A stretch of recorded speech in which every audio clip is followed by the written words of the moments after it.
Hello everyone, and welcome to SUNUP. I'm Lyndall Stout. Today we want to spend a few minutes talking about Oklahoma's feral hog problem, which continues to grow. In fact, wild hogs are now stirring up trouble statewide. SUNUP's Curtis Hare has more. Is this the worst you've ever had? By far. We lost about an acre last year in the field was all. And this year, it looks to me like it's a total loss probably. They came in fast and without warning, leaving only this damage in their wake. When Western Payne County producer John Williams went to check on his newly planted corn, he was stunned to find that a pack of feral hogs had ransacked his crop, a mere 15 feet from his home. Williams has had minor issues with wild hogs for the past 4 years, but this season is different. More hogs have moved in, and more destruction has followed. Well, the consultant says 90% in this field and 75% in another field. I think it's probably 100% because I don't think it's worth leaving. We haven't decided what we're going to do with it yet. Well, it's a big loss. We probably got right $16,000, $17,000 in this 120 acres of corn we've lost in seed and fertilizer. So just right off the bat, that's a big loss with no recovery. So. Williams is just one of hundreds of producers across Oklahoma dealing with feral hogs. These animals are big, smart, and 1 million strong, costing $1.5 billion a year in agricultural loss nationwide, according to the Samuel Roberts Noble Foundation. And it's not just crops. Livestock are at risk as well. Oklahoma State University Extension Wildlife Specialist Dwayne Elmore says wild hogs cause a lot of issues. They cause a lot of damage to ag producers. One of the big ones is in new crops that have just been planted. They are really drawn to these areas that have germinating corn or soybeans, and they'll hit these crops and the damages can be quite intense. They also have a potential disease transmission for domestic livestock. They're a known carrier of brucellosis and other diseases that are detrimental to ag production. So in this field, they've hit seedling corn, and you can see, as typical with hogs, they'll get in a row of corn or another crop, and they'll just root it out and take the young seedlings. And so before this crop ever really had a chance to get established, they've significantly reduced it. These animals are one of the most adaptable species in the animal kingdom. And experts say when a domesticated pig gets out, it will become aggressive and even change its physiology, such as growing fur. One thing that landowners should realize is that feral hogs are here to stay. It's not something that we're going to get rid of. It's just a problem that we can manage. So kind of keep that in the back of your mind, that you're not going to be able to eliminate them, but we just want to try to limit the damage and minimize the economic impacts to ag producers. Oklahoma lawmakers are trying to help producers, and in April, the House of Representatives passed legislation to allow landowners to hunt feral hogs day or night. For Williams, any help is welcome. Oh, we definitely need help. We can't control them ourselves, I don't think. So I don't know what the solution is, but we need one. The state Senate will make a decision by mid-May, and the bill is expected to pass, hopefully giving producers some relief.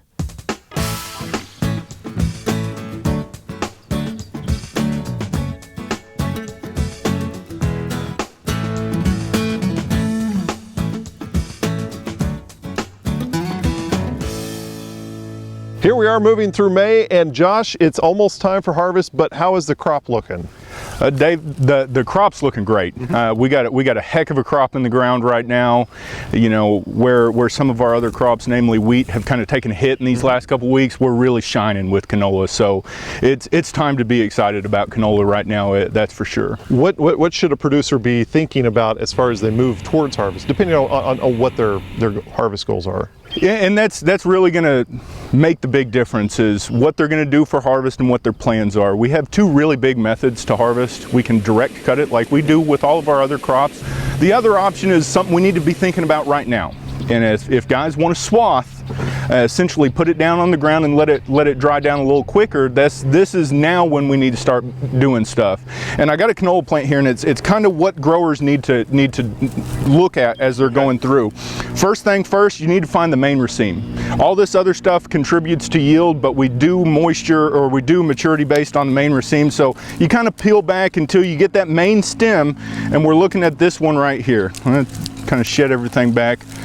And so this is kind of what we're looking at as our main raceme. Okay. This is where we determine whether things are mature or not. What you want to look for is color change. And this is essentially, if it's got a little bit of brown or black, that little spotting effect that canola has, we're color changed. So you need to start looking at pods and determining how much has changed throughout this raceme.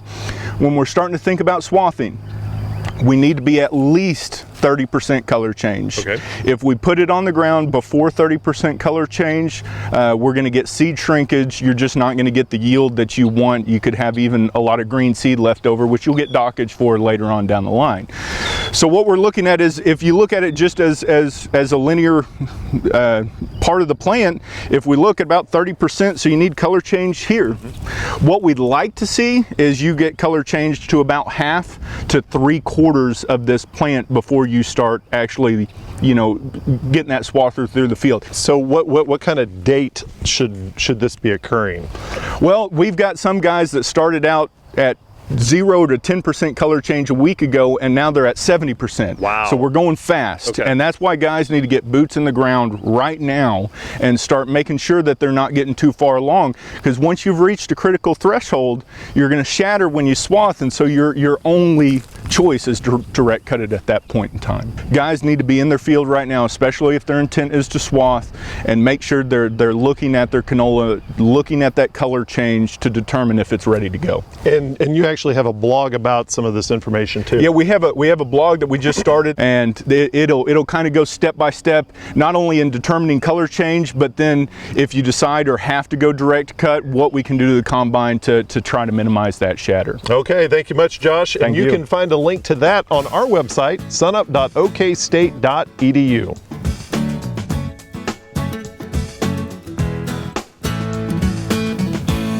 You'll often hear a cow-calf producer mention that getting that 2-year-old that calved this spring rebred for the next calf crop is one of the most challenging parts of the cow-calf business. Well, there's some reasons why that's the situation.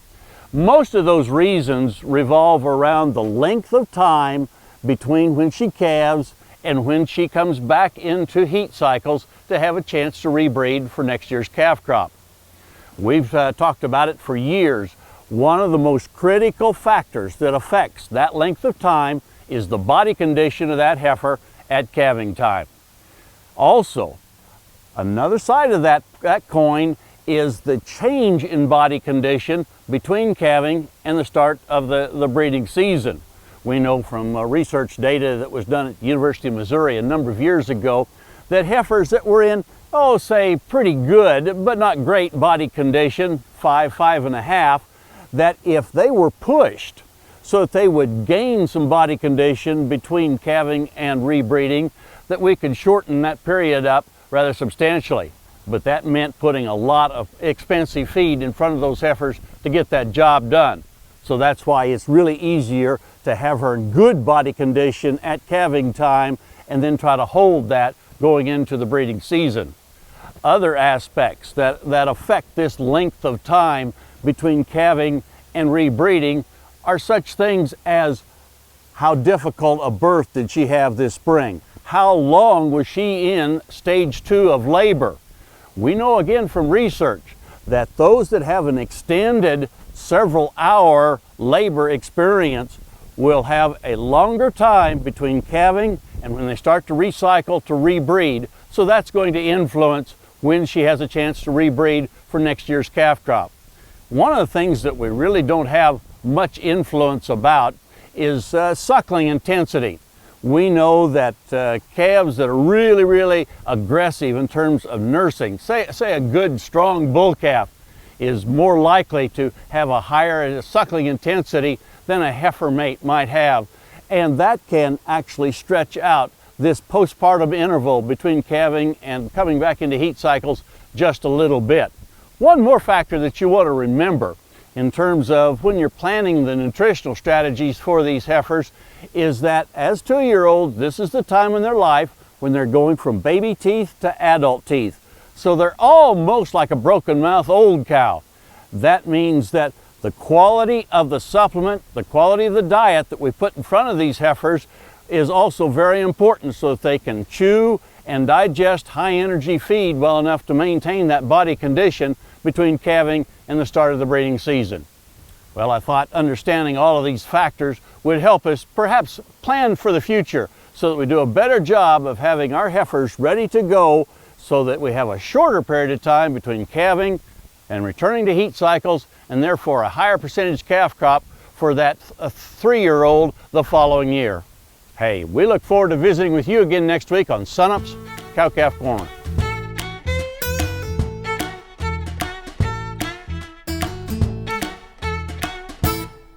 Every year, Kim Anderson works at the grain grading school over here in Enid. Kim, kind of take us through what you're teaching them. Well, we're teaching them to how to grade the grain, how to determine how much shrunken and broken, how much foreign material, dockage, moisture, how to get that product in the bin so that they can market it and generate some income for producers over the next marketing year. And this is an opportunity for you to talk with the grain operators and see what their attitude is across the state. What are you hearing? Well, what they're concerned right now is, one, will they have enough space to store this crop that we've got coming on? They're putting it in on open bunkers, they're bagging it, they're creating and cleaning that storage out right now. The other thing is we've got a lot of wheat. You know, we've talked about having 90 million bushels in storage as we got to the end of the March. That wheat is relatively, it's below quality we need for milling. They're concerned that we get a crop in with good test weight, preferably above 60 pounds. We'd love to have some 62, 63 pound test wheat and some good milling wheat with that'll have some strength in that flour as they mill it. So how does last year's crop play into what these operators are going to be working with in this year's crop? Well, last year's crop, remember, we had the Jekyll and Hyde crop where we had really good test weight and then we had really poor test weight. And that poor test weight crop, that poor milling quality crop is still in the bin. To get that out of the bin onto the market, we need a good product so that we can blend that up and create a good quality milling product and move all of that wheat, in other words, what we have in storage, so that we can move it out and maintain a price structure, get some demand for it so we can get a relatively good price for our producers. Has the Oklahoma wheat crop been here before? Oh yeah, you go back to 2009, 2012, those years we had some poor milling quality in the wheat. What we saw was the basis right now, and we lost another 5 cents on it this last week. Shows you the concern that the market has for the product coming up. But you remember that basis got down to $1, minus $1.30 to minus $1. That's 50 cents below where it is now. So you got 50 cents basis risk in there at least if we don't have a quality product. What does that mean for harvest in June? Well, a harvest in June, we're going to just have to wait and see what we cross the scales with. That means that there's a lot of questions out there. We will have no answers until we get it in, until the people that we're training today measure that and get a good measure on the quality of this product. Okay, thank you much, Kim. We'll let you get back to class. Kim Anderson, Grain Marketing Specialist here at Oklahoma State University.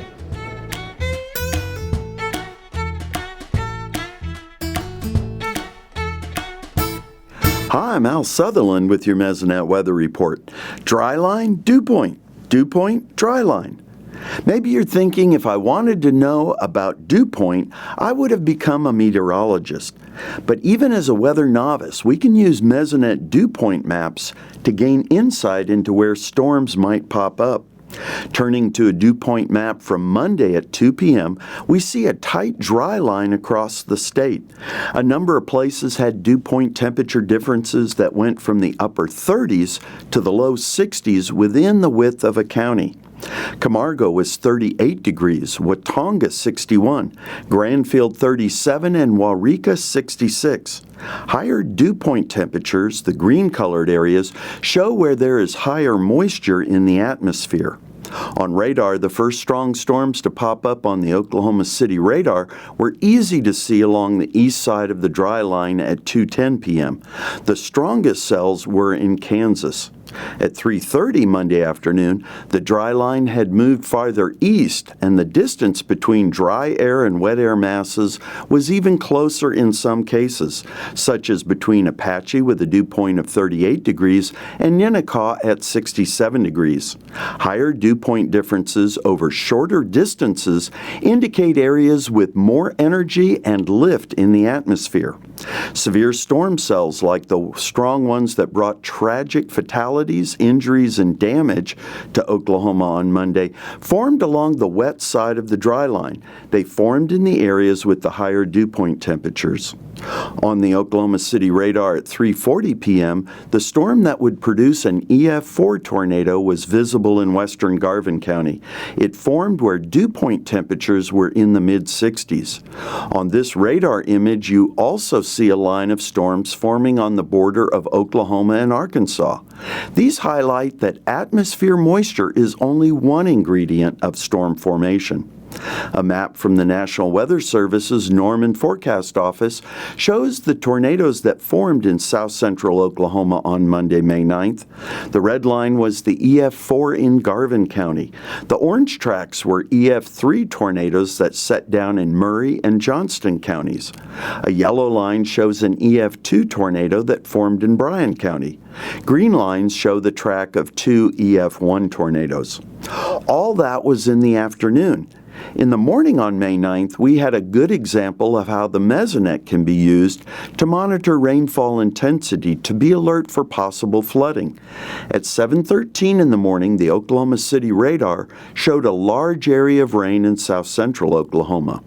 A Mesonet rainfall map with rain amounts for the last hour at 7:25 in the morning showed that Ardmore had 1 14/100 inches in an hour. Another way to look at the high rainfall rate is to check Mesonet Meteogram graphs. On the graph for Ardmore Monday morning, the green fill area shows the rapid rise in the amount of rain. Fortunately, after this heavy burst, it slowed down and no flooding was reported. Thanks for joining us for this edition of the Mesonet Weather Report.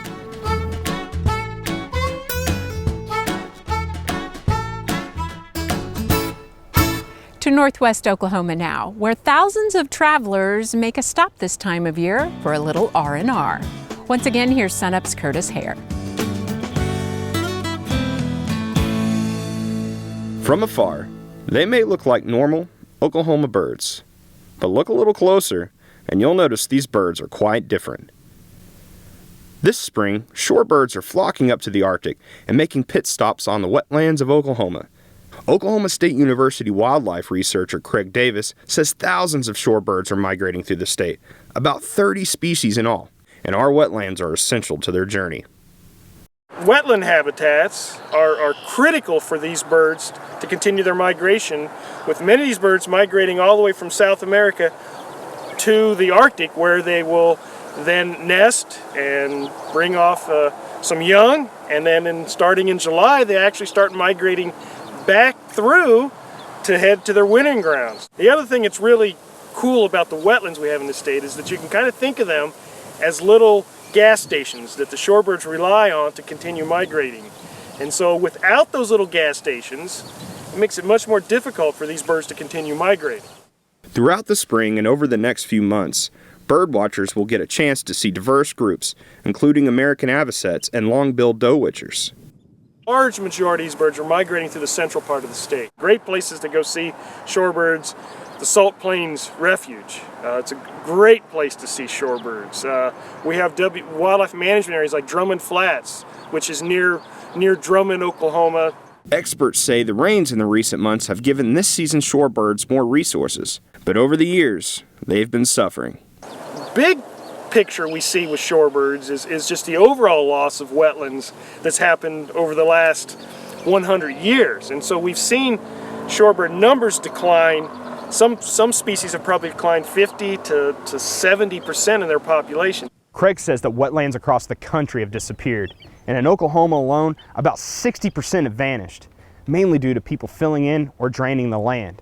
And the depletion has affected shorebirds and the environment. When we think about, wetlands, oftentimes we think of wetlands as just being sort of just mud holes, but in reality, wetlands are critically important to shorebirds for migration.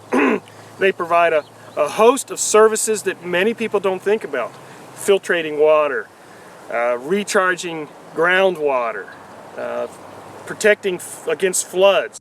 Moving forward, researchers will use methods to revive wetlands and educate landowners on the importance of these natural resources.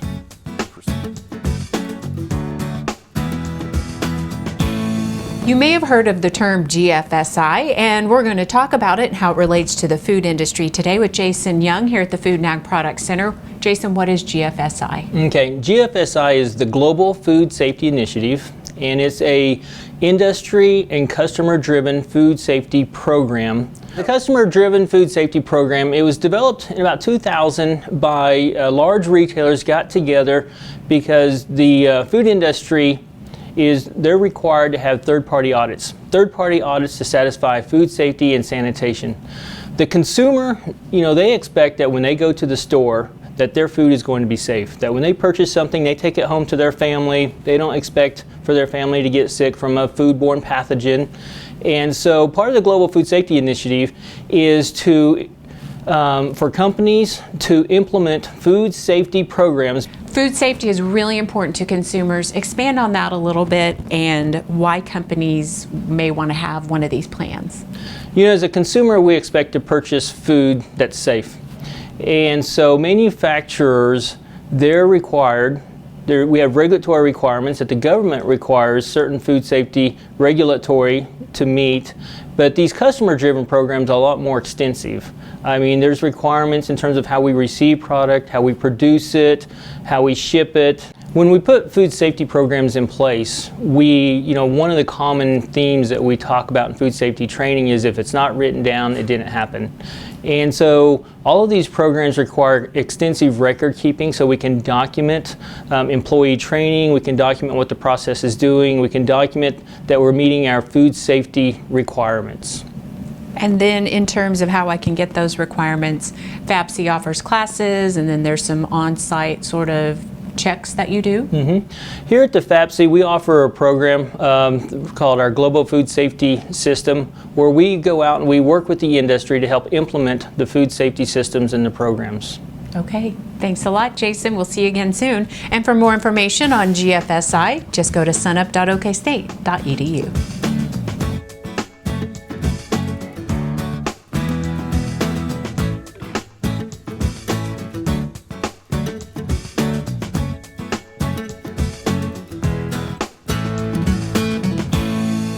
Finally today, for a lot of people, me included, nothing quite beats farm fresh scrambled eggs. But if you're thinking about raising your own backyard chickens, a word of advice first, beginning with our Northwest area livestock specialist, Dana Zook. We are at Mike Wilda's small farm southeast of Perry, Oklahoma, and it's a really unique place Mike has created for his family. He lives in the Perry area but uses this place as an outlet just to get away from town. It gives him the ability to raise chickens. About three or four years ago, I got the girls 4 or 5 chickens. And for them, some responsibility for them to take care of them and to sell the eggs. And we enjoy eating the farm fresh eggs. And the girls also sell them. We've got a few clients now that would like to buy the eggs because eggs nowadays are getting so expensive in the grocery stores. What's driving the poultry is, first of all, I think that the idea of farm fresh eggs is very enticing to people. They want to know where these eggs coming from, where the animals come from. They want to know where they've been fed and how they've been fed, whether antibiotics or without antibiotics. Still think it goes back to the family farm and trying to have responsibility for your kids to go out and feed, check eggs, and make sure everything is in check. And so we've gotten 19 chickens, and they're different varieties. We have the sex links and the Wyandottes, and we did some research. We looked at the ones that were hardy for our environment, Oklahoma's climate. You know, they're pretty warm summers and pretty harsh winters. And so these birds are pretty hardy. They're big brown egg layers, and that's what we were kind of looking for. I think chickens are a great opportunity for kids to get involved. Nowadays, I don't think that kids get out enough to see agriculture, and so this is a really cool opportunity. Animals are a really good source of knowledge and fun for kids. It's a family-oriented operation, so I think it'd be good for anyone, that especially if they want farm fresh eggs and don't pay the high prices of the grocery store. If you are considering a poultry in your backyard, first you need to stop by City Hall and visit with them, see about the regulations and codes. If there's not any codes, you might want to visit with the city councilman and visit with them about getting the codes set, so that way you can have poultry in your backyard. The second thing you could do after you figure out that you can indeed have chickens in your backyard is to consult your county extension educator. There's been a variety of programs across the state, and so they should be well versed in small poultry production. The third thing to do is then find a good place where you can find equipment for your backyard poultry flock. You want to have a good source of feed for them, a consistent source, and then where you're going to get your chicks. Or are you going to get chicks in the mail? Are you going to get them with eggs? Or are you going to obtain them at a local retail spot? There's a variety of farm supply stores that have chicks available this time of year. You know, it's fairly simple. I mean, the chickens take care of themselves. We come out and we feed and water them and gather the eggs, and we clean the coop real good once a year, and you know, that also helps the girls learn, you know, about keeping things clean and doing the right thing for the chickens. The healthier they are, the better they produce.